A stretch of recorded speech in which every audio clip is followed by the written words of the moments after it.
Waves just announced that they are pulling back their original plan to go subscription only, and now they are allowing us to have our perpetual licenses with an option to get a subscription for all of their plugins. If you're unaware of what has happened over the past couple days, Waves announced that they are eliminating all access to their plugins and any future updates to the plugins that you already have unless you go with their subscription model. That means if you spent hundreds or thousands of dollars on their products, you can't even get updates for those products unless you go to the subscription model. This obviously made a lot of people mad because a lot of people don't necessarily need 220 plus plugins just because they want R bass and a couple of the CLA compressors. This obviously made people very angry, and I even made a video a couple days ago about it. Towards the end of that video, I mentioned that you and I have the power as the marketplace to actually change this. If we all band together and say, no, we are not spending our money on this, and we vote with our dollars, they would have no choice but to go back to their original model. Now, I think this is the best direction for Waves because they are giving us the choice. Subscriptions are great for a lot of people,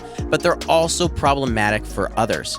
And they need to be able to respect their past customers while giving other people the option to join and enroll in any way that they want to. And so after everybody got together, they were very angry, and I'm sure a ton of emails were getting flooded towards Waves, and a lot of people very angry about the whole process. The CTO and co-founder of Waves posted this on Facebook and announced that they are pulling back from that original plan, and I think this is the best direction that they can go. Now, where do we go from here? Me personally, I will reward positive behavior. This is something that I wished that they would do, and I mentioned that in my last video, and because of that, I will continue being a customer of Waves. I've kind of been getting away from Waves plugins over the past couple years, but just this turnaround actually makes me kind of want to go back to some of those older plugins. And so for me, I will not hold the past couple days over Waves' head, and I will actually take a look at this and say, this is a perfect example of Waves actually listening to their customers and making great products and great business decisions, even though the past couple years have been a little bit rough. Now, I'm sure there's going to be some conspiracies getting out there saying that this might have been the most brilliant marketing move of all time.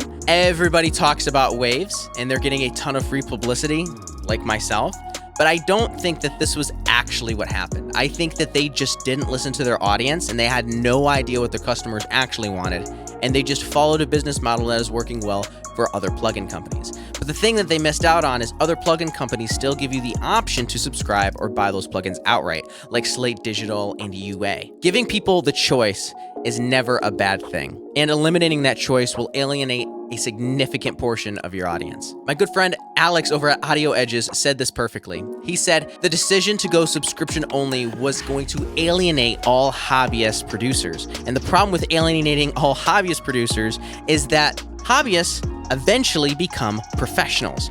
Every professional started as a hobbyist. And even though they were trying to direct their attention towards the professional side of the market with the subscription plan, they completely alienated everybody else that was even considering Waves. So I think this was the best option Waves could have done, and I am super happy that they went this direction. I genuinely don't think that it was a marketing ploy. I think they just genuinely didn't listen to their audience and didn't know what their customers actually wanted. Now they're listening to them and actually coming back and doing the right thing. Let me know what you think down in the comments below. Do you think it was a marketing ploy, or do you genuinely think that they are now listening to their audience and doing what's right? If you like this video, you're gonna love this video, and that's because YouTube is recommending it to you. Click there, I'll see you over there, and have a fantastic day, and go create.